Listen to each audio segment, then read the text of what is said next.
We're back in the live sessions at Future Summit 2021. I almost said 2020. It's like yesterday we had David Kalisz with us at Future Summit 2020.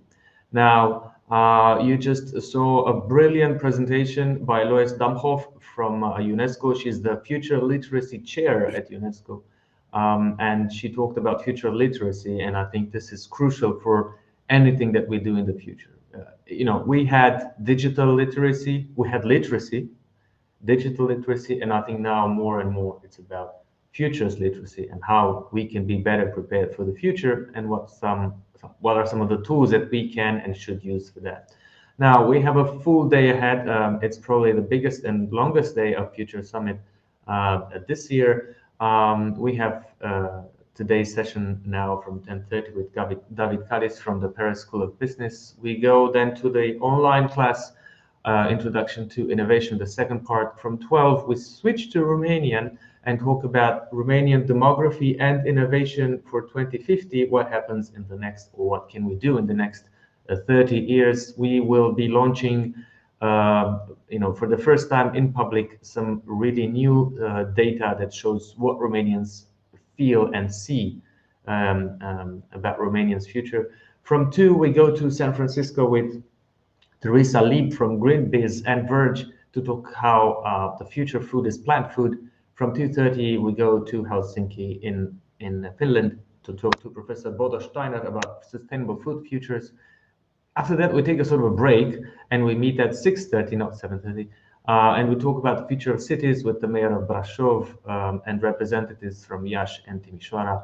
And from 7:30, last but not least, a very optimistic or pessimistic outlook for Romanian economy and the resilience plan with Angela Roșca, Cristi Ghinea, and Radu Bornete. Now, coming back to what happens tomorrow as well, we go from 10, we talk about climate change and COP. Răzvan just came back from COP26 and he's going to tell us how that looks. From 11, we go to New York with Cameron Fox from the World Economic Forum to talk about what synthetic biology might mean. Then we go to London with Sonia Barlow on diversity, and we switch to Romanian from 12 to talk about Romanian education and so on. Now, without further ado, I'm super excited to tell you that we have with us David Kalisz from Paris, from the Paris School of Business. He is Dean of Expert Programs and a foresight strategist and a really amazing futurist, let's say. So David, welcome back to Future Summit. Great to have you with us again. Okay, hello everyone. Good morning for very sunny today and expect to be very sunny Paris. And we're going to talk a little bit about the limits of uncertainty linked with the future. So the title of my speech today is, as you can see, Beyond the Limits of Uncertainty, Vectors of Imagination and Scenarios of the Blurred World.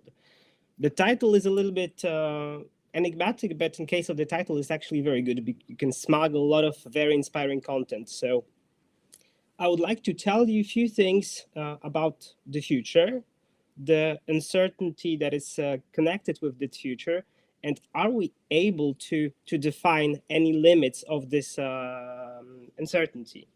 So when we think about the future in general, we have some certain, I would say, fascination, some kind of idyllic perspective of what is about to come. But today, nothing is getting old faster as the future. In the times of prosperity, actually, not too many people think about the future. Typically, we attempt to imagine the future with two forces. One is curiosity, and the second one is fear, which you can see right now, I hope, on your screens. And this curiosity. Yes, we can. Mm-hmm. And this curiosity and fear are linked with the elements that humans have never had the capacity to predict the future, but we never stopped to imagine that future. And very often we have the very narrow spectrum. So we see very fragmented part of our, I would say, for our external environment. So we have very peripheral vision of what can happen. We try to explain some phenomena that we don't actually understand. And what's more important today, it's to look beyond the horizon, to kind of get out of our very short perspective, to see different types of industries around you, to see different types of environment, to see beyond what's possible. There is a saying that if people who are living in some ancient times in the caves, they would do only what they thought it's possible, they would be still in the caves today. So that's why researching the future, looking beyond the horizon, looking beyond the expertise is getting more and more important. And to do that, we actually combine our research with different types of sciences not linked with the future. It could be physics, robotics, anthropology, neuroscience, and also mythology. And this is something what we do in our types of research, because in the mythology, we have something that we call Cassandra syndrome. Cassandra in Iliad of Homer, she was a daughter of Priam, who was a king of Troy. And the story was actually very simple. Apollo was in love with her, so he gave her a gift to predict the future. But unfortunately, as in many cases, love is not always beautiful. Cassandra didn't love back Apollo, so he created the curse. So he left her this gift or foreseeing the future, but no one would believe her. And actually, what I'm talking about this simply because we very often see it today. We see the warnings, we see the signs that something might happen, but we have this tendency to either ignore it, either we say that it's not probable. And actually, in this time, this is the element when uncertainty comes in. Uncertainty in general is just a lack of certainty. It's a relative lack of security, I would say. So we have to think about the possible ability to predict the consequences around us.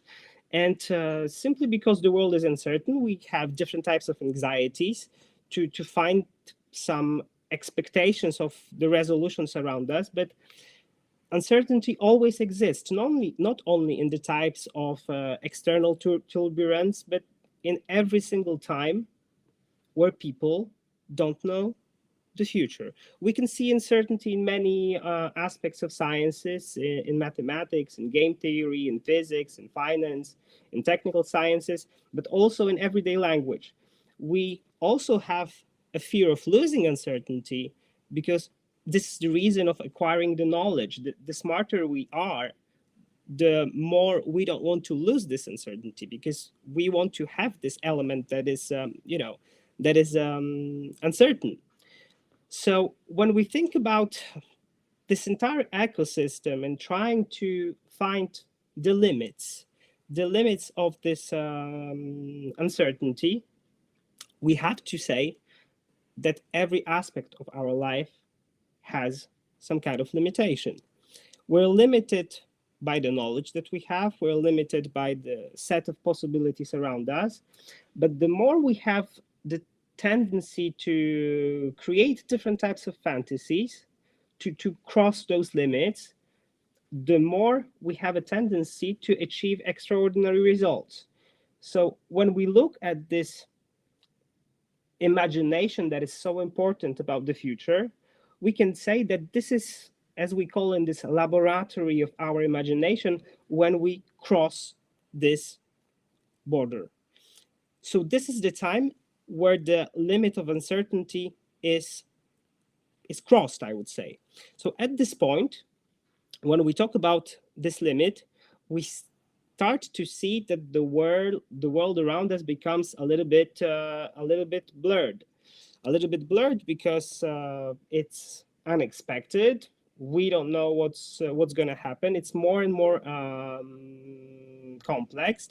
But actually, we should forget about predictions and focus on the signals of change, and then in the event of creating scenarios and the landscapes of possibilities, we can also think about mega trends. So some significant phenomena, how the future might unfold, how the external environment can change. And once we focus on the mega trends and the signal of change, it's not a trend. This is very important, that signal of change is a clue how the world might or may not change. It's something visible today, how the future may unfold. We have this saying that sometimes to think about the future, we have to look back to the past. We have this saying, look back to see forward. But as humans, we have this tendency to try to foresee the future using historical data, and sometimes this is a very naive way of thinking. But sometimes it's good to be naive. We don't have to be right all the time. And the world around us is actually a little bit more complex than we think, because not all the changes around us are the same. Some changes are cyclical, some changes are linear. So when we think about cyclical changes, we can think about the birth and the death, planting and harvest, the moon, the stock exchange, the prices, the economical crises. It's all in cycles. Linear change, contrarily, it's on the individual level, how we're getting old. It's maybe the increase of literacy, it's globalization, it's increase in data, increase in information. So basically, some of the elements of our life are having this, what we call the exponential growth. And this is the element when we try to look into the future from 4 different perspectives. Not all of them are the same. Something that happens today and is a mainstream that touches everyone, it's a new normal. These are all the changes within 1 year. Just next to it, we have the reactive zones. So the changes that are happening not later than 5 years from today. We call them leading trends. Something that is actually visible today that it might happen. But on the other hand, and this is our job actually as futurists, as foresight strategists, to see a little bit further. So what's going to happen in this innovation zone between 5 and 20 years, and what's beyond, somewhere really far, at least 20 years from today. And this is something that we call a foresight zone. 50 years ago, back in the 70s, a very smart scientist called Jim Dater, he proved that we can never say that we have only one future. There is at least 4 of them.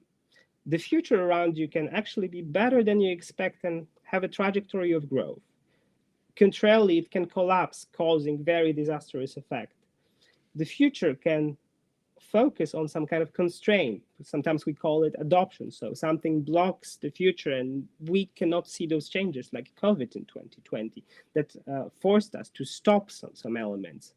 But what's most interesting for most of the people, it's basically the transformation that becomes one of the most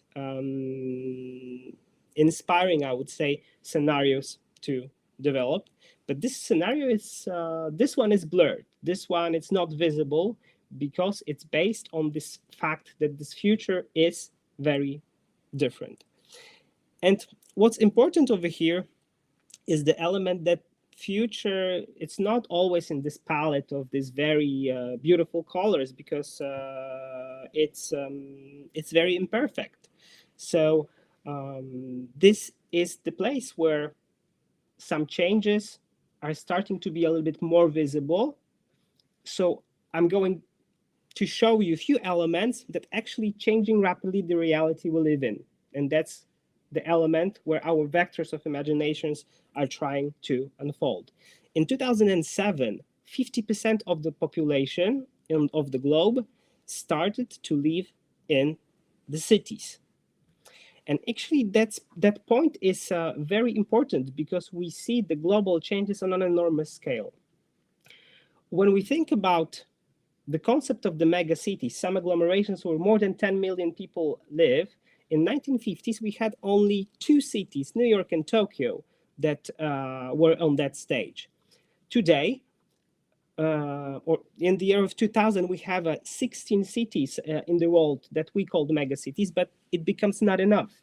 Today, we have even the name for this, I would say, craziness, and we created a new concept, the concept of hypercities, because there's 33 places with more than 10 million people and 9 hypercities, the agglomerations with more than 20 million people. And despite of fertility rate that is actually decreasing, we expect that in 2030, there's going to be 8.6 billions of us. In 30 years, there's going to be almost 10 billion. And in 2100, over 11 billion people that will need to have food, will need to have place to stay, will use a lot of energy. So the changes are actually more vivid than ever. But the changes are not the same everywhere. If you look at the world in general, each year we're adding 83 millions of people. It's as you would take the whole Germany and add one population of Germany each year.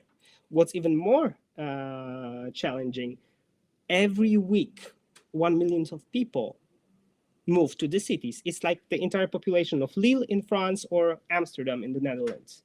It's exactly the same size, and that happens every single week. And apart from that, we see that in Europe there's only 1.6 children per woman. In Africa, contrarily, 4.7. So the future, it's not the same in different parts of the world. And with this exponential growth, the population is doubling every 40 years. And this is maybe the element that in geometric growth, this is the root cause of the global demographic crisis. For most of the human century, for most of the time that humans existed, more or less, we had stability. It was more equal. The numbers of deaths and the numbers of people who died, they were more or less stable. But when we developed the possibility of farming, it actually changed. And there is a very big correlation between poverty and big number of growth. When the number of children decreases or reaches stable level, the poverty disappears. And this element we called a demographic transition. And today we have to say that this process explains very problems around the globe about the future and its exponential growth. It's not possible to grow exponentially on the planet with limited resources and limited space. And to explain you how it works, I used the story about the Persian chessboard. So the story goes that in ancient Persia, the king asked its wizard to create a game for him. And he created the game with the most important person on the board, which was the king. The second most important was, of course, the wizard that created the game itself. Of course, we're talking about chess because in ancient Persian, check means to kill, and mat means the king. So the game was about to actually take over the king of our enemy in the game.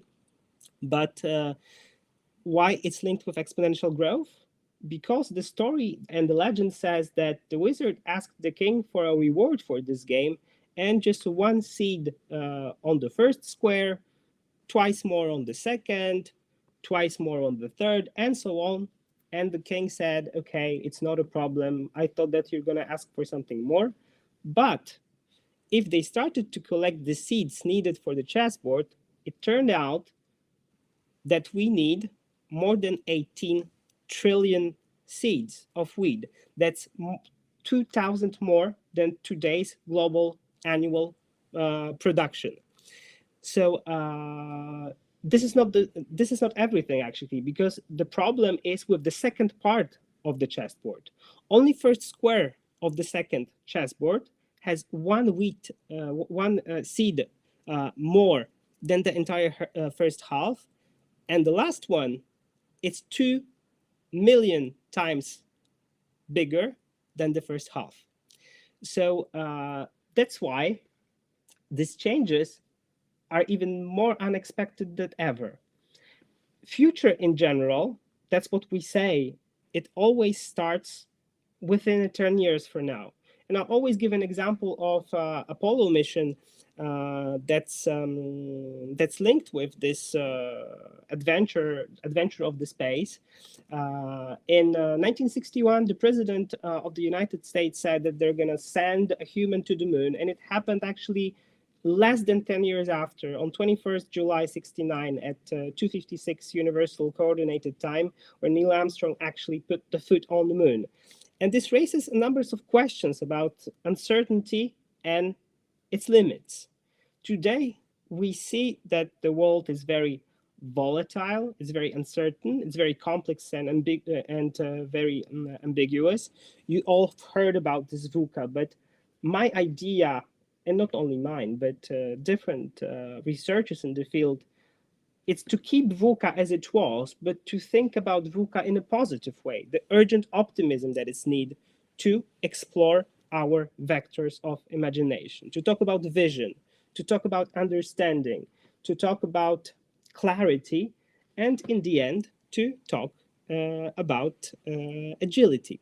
This is how we should think about the future. Nobody actually can predict the future, what's going to happen in 50 years, because it's not a deterministic process.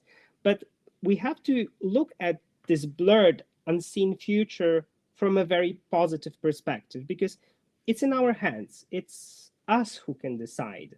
Our micro activities can lead into macro effects on an enormous scale.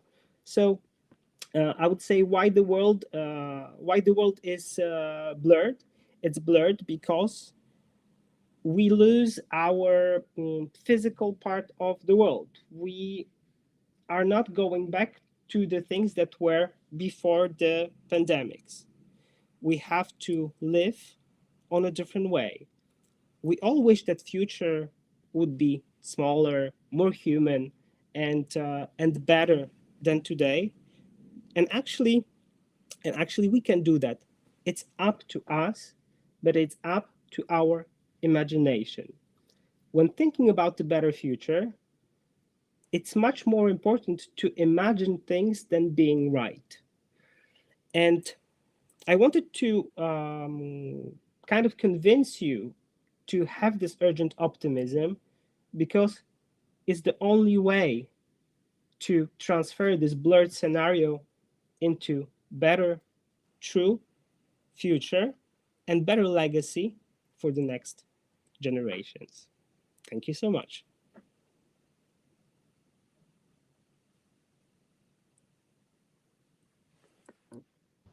Let me put myself in the room as well.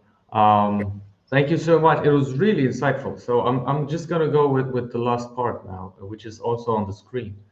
It is more important to imagine than to be right about the future. This takes me to something that Tanya Schindler said yesterday, I think, which was about the need for organizations, people, businesses, the global community to talk more about the future, not to actually predict it, but to understand what other people or people in general feel about it. So I would actually have a question. You talked about the fact that the future is not that predictable, let's say, right? Yeah, the future itself is not predictable, but we can imagine the possible scenarios and possible trajectories of change. And we have actually methods to see the landscape of possibilities, but those possibilities can happen only if we take certain actions. Yeah, but to take action usually means to stop something that you're doing, and a lot of companies, individuals, teachers, whatever, especially these days, they're to some extent frozen in front of uncertainty. So they don't really take action because they don't really know what action to take. What would what advice would you give, piece of advice, to people that are completely frozen in face of the future? I think that actually the pandemics and everything that started in March 2020 changed already a lot, simply because companies started to see that there are organizations where they can think about future, who have their foresight department or foresight division, not to be blind and kind of narrow-sighted. I was talking about this in the beginning of the presentation, that we have the tendency to see only very fragmented little part which is next to us, but we need to actually see all the industries that are kind of interconnected, because even when we're thinking about businesses, your competitor that's going to come over and take your whole business, it's not necessarily the competitor that you know today. Maybe there's someone from totally different market that's going to jump in and change the rules of the game. Yeah. And it's more about market creation than competition, I would say. Yeah. Speaking of competition and markets, how do you see from Paris, which is the one of the epicenters of, in theory at least, innovation and foresight thinking of Europe? How do you see from Paris the future of Europe from a medium-term perspective? Let's say 20 years, 10, 20 years. Well, when we look at the city of Paris itself, we already see that there are some certain plans how to change the city. We're slowing down the cars. We're a little bit forcing people to jump out from their cars to take different types of transport. The lanes are being taken to be given for bikes instead of for cars. So we see these little changes, I would say, already.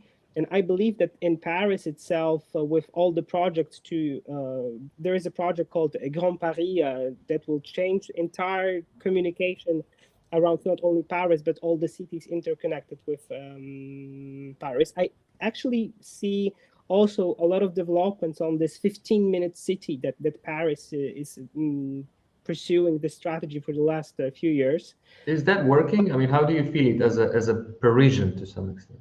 Well, we actually experienced it during the lockdown, which was very drastic here in Paris, because we were supposed to leave the apartment only once a day for only 1 hour and not further than 1 kilometer from your apartment.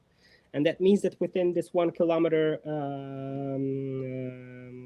let's say, circle, created next to the place that you live, you should find the store, you should find the school, you should find the doctor, you should find the grocery, you should find everything that you need to actually live normally. And I think that it works quite well. But when I look from this kind of eagle view on this perspective, what worries me, not only about Paris, but in general, Europe or the world itself, I think that with all these global dangers that we have about climate, about global warming, about destroying the nature environment, of course, we're doing some little actions, maybe putting some more trees, trying to limit the cars.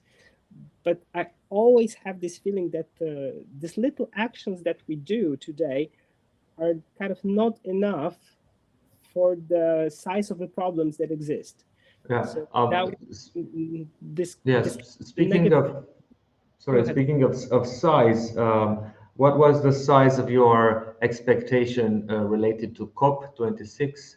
And how do you feel about something this huge and to some extent the meeting on the future of 2021? Well, this conversation would probably take us few days instead of a few minutes, because it's a lot of things to say. We can see, I mean, I'm still going to try to search some positive elements in it, because we can see that at least that the conversation takes place, at least that people are aware that something happens. This is already good. But the solutions proposed are kind of like, I've heard this comparison of a friend of mine who also does a similar job that I do, and he said that it was a little band-aid for a big wound. So it's not enough. It's not enough, and it's not going to be a cure, and it's not going to stop the bleeding. So if the wound is big, you need a surgery. You don't need a little band-aid because it's not going to do anything. Yeah. So maybe I Yeah. will stop at this comparison, but uh, honestly, I think that we should look for positive elements to highlight. When you see at the world 20, 30 years ago, people didn't have this conversation, didn't do anything to make everything better. But at least we see the switch in, not in the whole world, but at least in some countries, we see the switch in the way of thinking, which is a kind of silver lining in this whole story. Yeah. And one final question for you, thanking you again for joining us. From an optimist perspective, one is highly pessimistic, five is highly optimistic. Where are you when we talk about the next 2, 3, 5 years in Europe? Five was the most optimistic one, right? Yeah, yeah, yeah. Last year, I would say something between 3, 4. Today, I'm in sharp 3. Oh God. Okay, so next year, don't forget Future Summit 2022 with David Kalisz, who's going to go to a 2.5 or something like that. I hope not. I hope not. I hope not, but I I'm, you still know, convince everyone that urgent optimism and trying to do good things would actually allow us to make a change. And we cannot ever lose this optimism, because if we're going to lose it, it's done. So we really yeah. have to think from the positive perspective, because it has huge influence on things that are about to come. Thank you so much, David. It was a pleasure to see you and have you again at Future Summit. Thank you for having. Don't forget, we have now the introduction to innovation part 2, and then from 12 we switch to Romanian and we talk about demography. We actually talked about demography with David as well, with a lot of people on where is this country going, and especially where are the people in this country going. Some of them go to Paris, but some of them might stay here. Thank you so much. Have a wonderful day ahead.